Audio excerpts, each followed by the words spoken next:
Friends பாருங்கள், எல்லாம் plastic அரிசி சொன்னாங்க.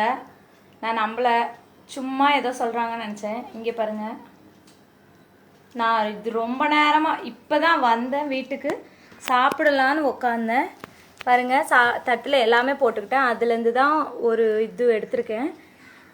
கரெக்டாக நான் சாப்பிடும்போது ஒரு வீடியோ ஃபோனில் வந்தது, அதை பார்த்துட்டு இருந்தேன்.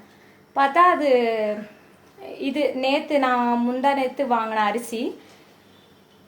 இது சாப்பிடும்போது என் ஹஸ்பண்ட் சொன்னார், இது டேஸ்ட்டு நல்லா இல்லை, இது சாப்பாடு மாதிரியே இல்லை அப்படின்னு சொன்னார். சரி, ரைஸ் மாற்றிட்டு வேறு வாங்கிட்டோம். பட் ஆல்ரெடி நான் காலையில் வடித்த சாப்பாடு இது. பாருங்கள், நான் நம்பவே இல்லை. இது என்னதான் எவ்வளோ நேரமாக நான் இதை பிசைகிறேன், இது என் கையில் ஒட்டவே இல்லை.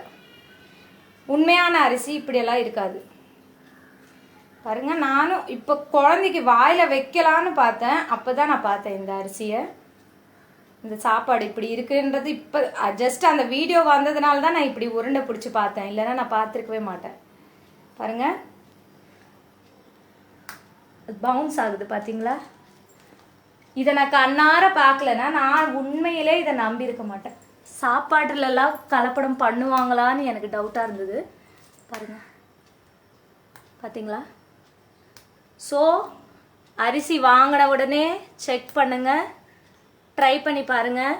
கையில் இப்படி ஒட்டலை, ஏதாவது ஃபங்க்ஷன் போனால் கூட சாப்பாடை பிசைஞ்சு பாருங்கள், கையில் ஒட்டுதான்னு பாருங்கள். அப்படி ஒட்டலைன்னா தயவுசெய்து அதை சாப்பிடாதீங்க, குழந்தைங்களுக்கு கொடுக்காதீங்க. 2 டேஸாக நான் தெரியாமல் இந்த சாப்பாடு தான் என் குழந்தைங்களுக்கு கொடுத்துருக்கேன். இதனால் என்ன விளைவுகள் வரும்னு எனக்கு தெரியல, பயமாக இருக்குது. ஸோ ப்ளீஸ் இதை ஷேர் பண்ணுங்கள் எல்லாருக்கும்.